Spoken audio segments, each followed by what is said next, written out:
Minder dengan materi pemain timnas Indonesia U22, pelatih Myanmar akui kekuatan Garuda Muda. Deretan keuntungan jika timnas Indonesia versus Argentina terwujud. Tumbangkan Singapura, pelatih Vietnam sentil penyakit timnas Indonesia.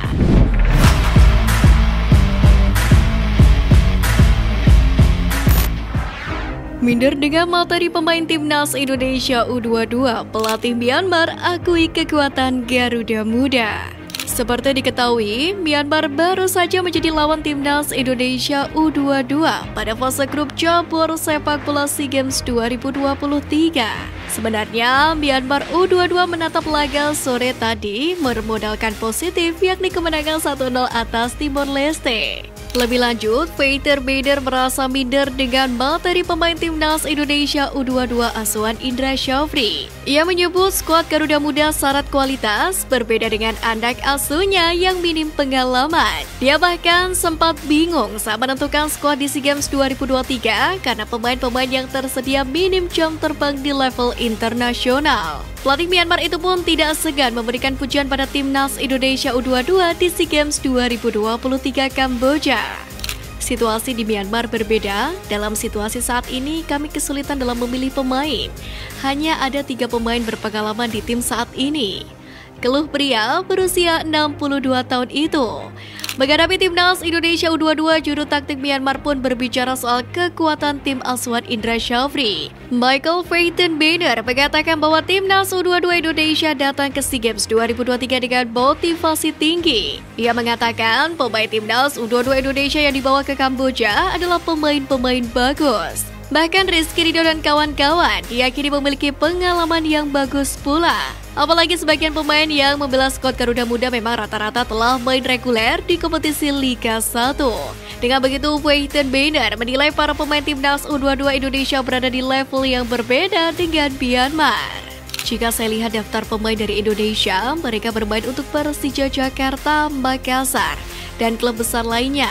Mereka juga bermain sebanyak 20 hingga 22 pertandingan. Itu merupakan level yang berbeda buat kami, ujar Michael Peyton Beider. Lebih lanjut, pelatih Myanmar mengakui bahwa timnas U22 Indonesia pada ajang 2 tahunan ini merupakan salah satu tim bagus. Ia mengaku ini berbeda dengan Myanmar yang hanya membawa pemain mudanya, sehingga tidak banyak pemain yang memiliki banyak pengalaman seperti pemain-pemain timnas Indonesia U22.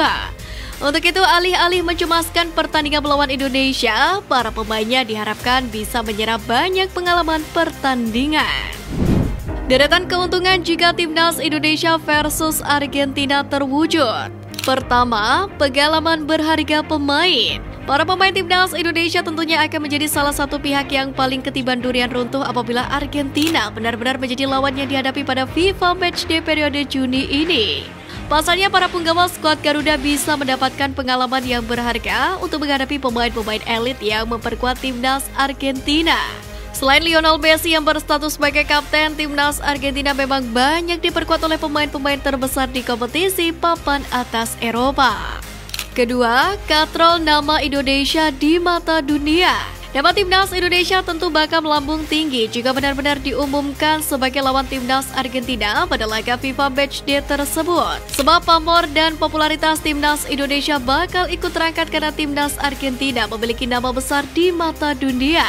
Pertandingan antara Indonesia dan Argentina ini tentu tak hanya akan menjadi pembicaraan media-media lokal, tetapi juga media top dunia.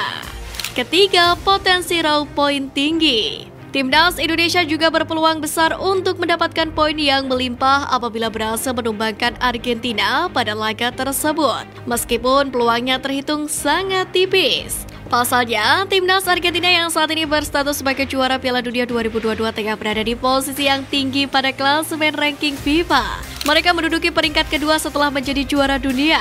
Aspek inilah yang menjadi keuntungan bagi skuad Garuda jika minimal mampu menahan imbang tim lawan. Tumbangkan Singapura, pelatih Vietnam sentil penyakit timnas Indonesia. Duel Vietnam lawan Singapura dalam lanjutan fase grup B telah tersaji pada Rabu kemarin di Stadion Visaka Phnom Penh, Kamboja. Ada kasus Philip Troyser tak kesulitan dalam mengatasi perlawanan Singapura lewat skor 3-1 yang menutup pertandingan tersebut. Hasil ini pun membawa Vietnam melesat ke puncak klasmen grup B dengan raihan 6 poin, unggul 3 poin atas Malaysia dan Thailand. Meski begitu, Troyser merasa tidak puas dengan performa timnya saat melumat Singapura kemarin. Ia bahkan menyinggung penyakit timnas Indonesia. Padahal, para pemain dinilai sudah baik dalam menerapkan instruksi meski bermain dalam kondisi cuaca yang sangat panas. Akan tetapi, satu hal yang membuat hatinya mengganjal, di mana Troyser sangat tidak puas dengan penyelesaian akhir para pemain dalam mencetak gol. Troyser merasa ada kasusnya bakal menciptakan lebih banyak gol jika memiliki penyelesaian akhir yang baik, mengingat Singapura termasuk kategori tim lemah menurutnya. Poin yang saya tidak puas adalah akurasi dalam situasi penyelesaian akhir. Jika para pemain lebih akurat, kami bisa mencetak lebih banyak gol, terang Troyser. Penyelesaian akhir sendiri memang juga menjadi momok bagi timnas Indonesia, bahkan sudah termasuk dalam kategori penyakit di setiap kelompok umur. Kini Vietnam pun mengalami hal serupa. Akankah skuad muda Golden Star Warriors bakal tersandung di SEA Games 2023 karena masalah tersebut? Atau justru Troyser cukup cerdik dalam memoles anak asuhnya agar memiliki kemampuan penyelesaian akhir yang mumpuni?